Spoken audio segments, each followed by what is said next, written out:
I want to begin with this project. Why did you choose this project? Because I have never been in Canada, and I wanted to go one day to Canada, but I need a professional reason. I'm not a tourist. I hate to be a tourist. I feel like an idiot if I'm a tourist. So I did so many houses for myself that I can hardly add any, because I even had houses where I never spent one day. And I like interior design, but not for other private people. So I thought this idea was quite funny, because, you know, it's not the first time I do that. I did a similar thing in Taiwan, and I'm doing a huge hotel in Macau, but where I do all the rooms, everything. Huh?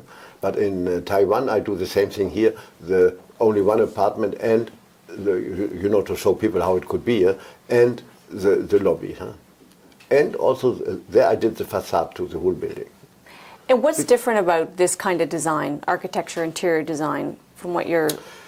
You know, it's different and it's not different because the technique is completely different. But as I was always interested in architecture, design and all that, for me it's something very personal at the same time like fashion. Huh? I don't have to think that it's something I have never done, or what it's an unknown kind of thing for me. No, I feel very at ease with it, and I have an instant vision of what I could do, should do, and would do.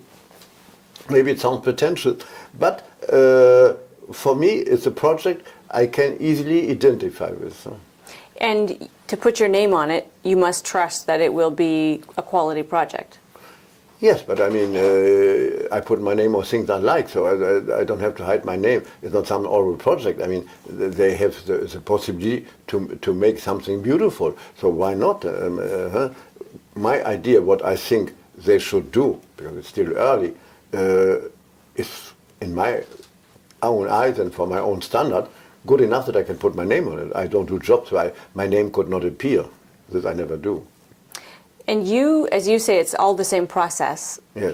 What is that? What is that thing, creativity, to you that is the same from photography to fashion to architecture? Very difficult to explain because nobody else really does it the same way. Yeah? So I don't know. It happened one after the other, and it melted all together and became something what helps me for everything. One helps the other. It's a very strange thing. I cannot and I don't want to analyze too much.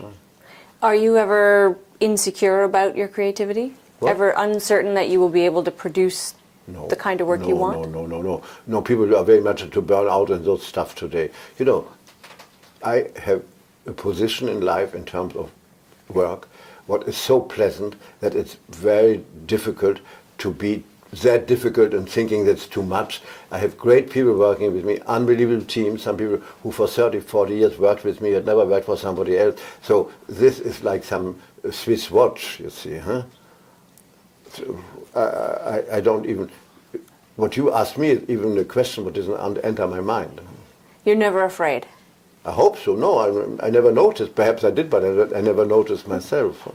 Have you ever designed anything, produced anything that you weren't proud of, that you were less than thrilled with, that you would do differently next time? Maybe it happened, but I made such an effort to forget this kind of things that I don't remember.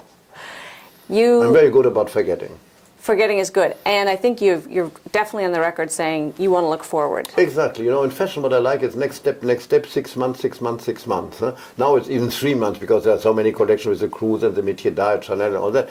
But I think it's a healthy way of doing for people like me. If the other think it's too much for their creativity, that's their problem, that's not mine. So is it really invention that you do? If it's the next thing, if it's always forward? Yes. I'm never pleased with what I did. I always hope that I can do better, that the next time it will be better. I consider myself lazy. I mean, grotesque, it's ridiculous. But thank God I'm like this. Huh? And yet, at this point, it's impossible almost not to look back at what you've done and what you've achieved. And yeah, but I don't think about that. For me, I'm always the beginner. The next collection is always the first. The sketch I make is always the first. You know, I don't work that way, and one shouldn't work that way, I think. So what is the starting point for you? When you design, is there a moment, is it a sketch? What's the moment that begins that creative process? Sometimes it's very different, because there are no rules either, you know. Sometimes I have idea in the oddest places, and then I have to run to find a paper to put the idea on the paper, because I can forget it. That's a very strange thing, you know, and it should stay a strange thing, because it's not a recipe. There are no rules for this kind of thing. People can't learn from what Karl Lagerfeld does. No, no, no. You have to be myself to learn from me.